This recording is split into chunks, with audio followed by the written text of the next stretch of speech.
Hey you guys, welcome back to my channel, and I have a topic today.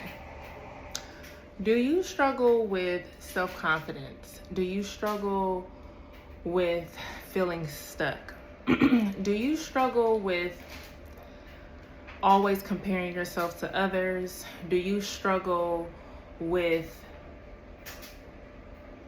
you're always feeling like you have to go through a reset, right? You get to a certain point in your life, and then you always feel like once you get to a certain point, you stop, and you're just continuously in this yo-yo phase. I'm gonna say something to you, okay? Let's start on the confidence. Confidence. What helps build confidence? Like, yes,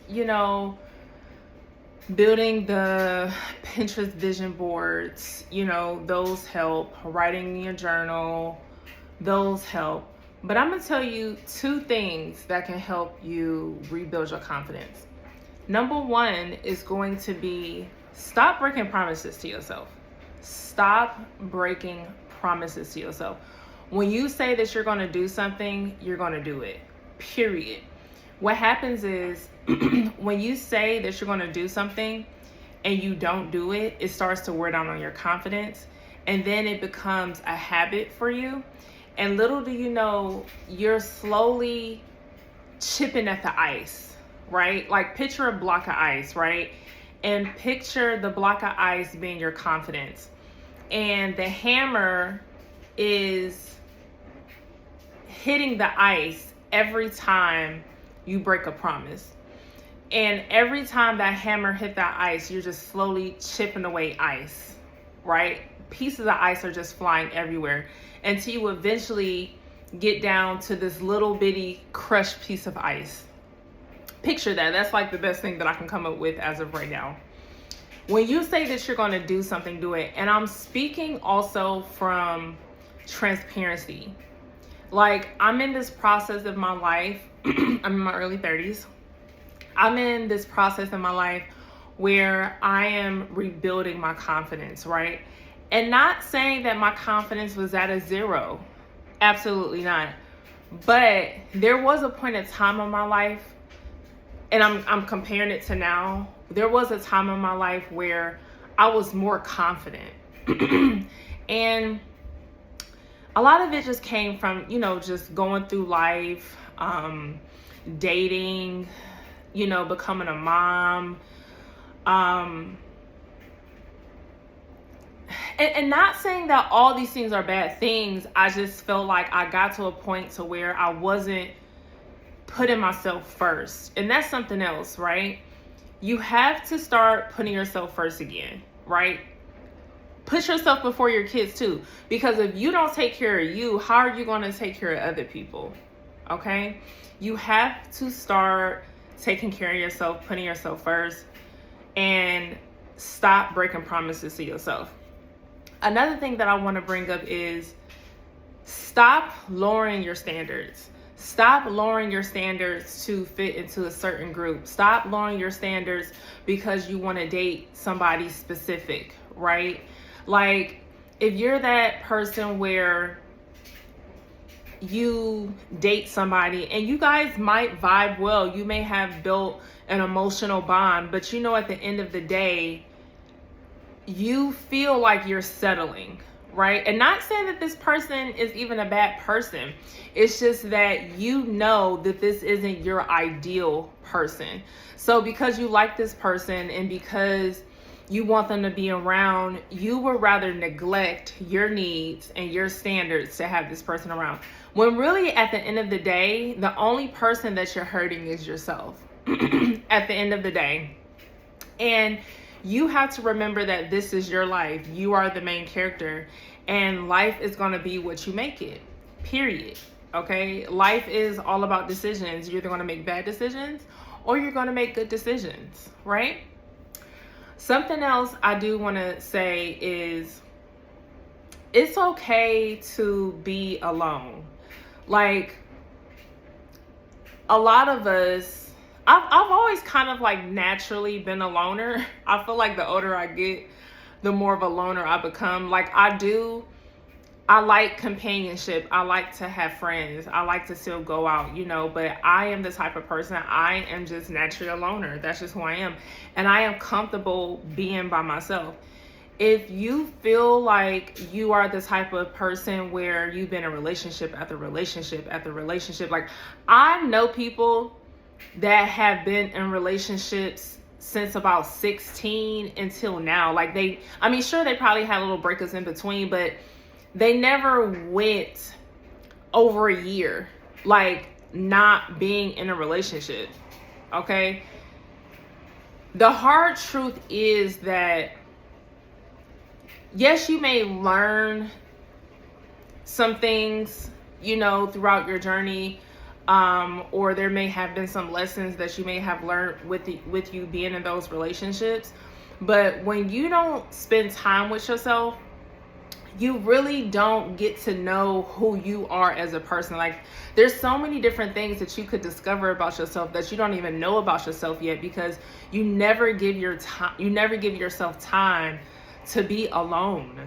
Start taking yourself out on dates. Start going to the movies by yourself. Like go out to the bar by yourself. Why do you have to feel like you have to always be with somebody? Go out and try something new. Go out to a bar that you've never been to and try a drink that you never had before. Try different things. You don't know what you like until you try it. And I know somebody personally that is like that. They really struggle with being alone, to where I've seen over the years how they, in a way, have chipped away at their potential. I hope that makes sense. Like this person has so much potential, and it hurts to know that they could be in a totally different space in life, but because they chose to be around these people or that person, they become like those people and that person, when really I know deep down inside where they could be. And even if I don't know specifically, it's just that I know that they could be doing way better than what they're doing now, right? And I know we all know somebody like that, or know of somebody like that. And we're halfway in the year. A lot of us have had New Year resolutions. Like I don't even do New Year resolutions anymore. Like what I've learned is, at least for me, what works for me. It used to be a time where I used to do New Year resolutions. Like I just decide that whatever I want to do, or whoever I want to become, or who I'm becoming, these are the things that this person does, or these are the habits that I would now have to create to become that person or go where I want to go. I hope that makes sense, right? It has to be an identity shift. It's the same thing as far as going to the gym. Like if you want to be considered a gym girly, right? Stop. And I'm saying this all from experience. Don't fall in love with the aesthetic, okay? Like, yes, we all know the end goal is to get the body that we want, but stop feeling like, go to the gym. This is what you have to do. I'm telling you, this is what you have to do to stay consistent in the gym, right? Because a lot of us will set the gym schedule, we'll do the meal prep, you'll go through the caloric deficit, but it's so hard to stick to it because you want to fall in love with the end result, when really you have to fall in love with the process. Like when they say trust the process, that is a real thing. I know it sounds very cliche, but you really do have to trust the process. And what you have to do is you have to tell yourself, okay, I am a gym girly. This is now an identity shift. So go to the gym because it's healthy, right? And that's something, I'm sorry if y'all hear my washing machine and my dryer in the back, okay?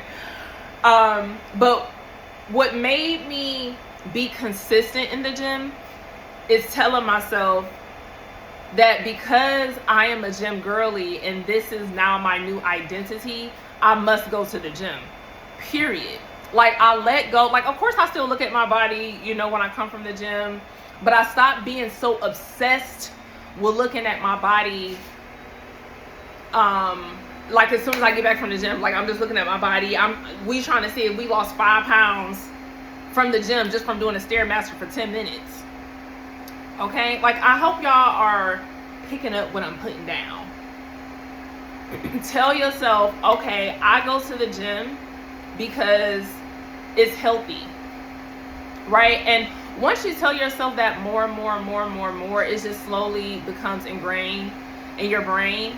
And you stop becoming so obsessed with the end results. Because one thing about it, like, truthfully, when you're trying to reach certain body goals, it's going to take time. That's just the reality. It's going to take time.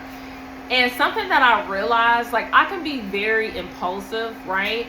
I want it fast, I want it quick, I want it now, right? But something that I had to realize is that the things that are worth having, it is okay to wait. It is okay to wait, because once you go through the process and you put the work in and you go through the journey of that process, and then once you get to the end, it's going to be so worth it. And you're going to be so careful and so aware of your habits and what you do and the people you hang around and the environments that you're in to not go back to where you were, right? So I feel like I'm kind of just rambling, but I was just sitting here at my kitchen table and I was thinking about these things, and I'm like, you know what? I'm about to make a video. I'm about to make a video and put this out. So I'll come back if something else comes to mind. I hope I was even on track of what I even said as far as what I said in the beginning. Knowing me, I'll say something, I'll start rambling about something else. But I hope y'all, it's somebody that was listening to this, and if you just got one thing from this video, thank you. Okay, thank you. I appreciate you. And comment if it's something that maybe you may be struggling with, whether it's consistency, whether it's your confidence, or feeling like when you get around a certain group of people or a person, you feel like you lower your standards, or just talk to me, girls. Just talk to me. I'm like your big sister. To some of y'all, I may be your little sister, but we can all learn from each other, right? So I'm about to go. I gotta go get my kid off the school bus. Okay, I gotta hop back in mommy mode.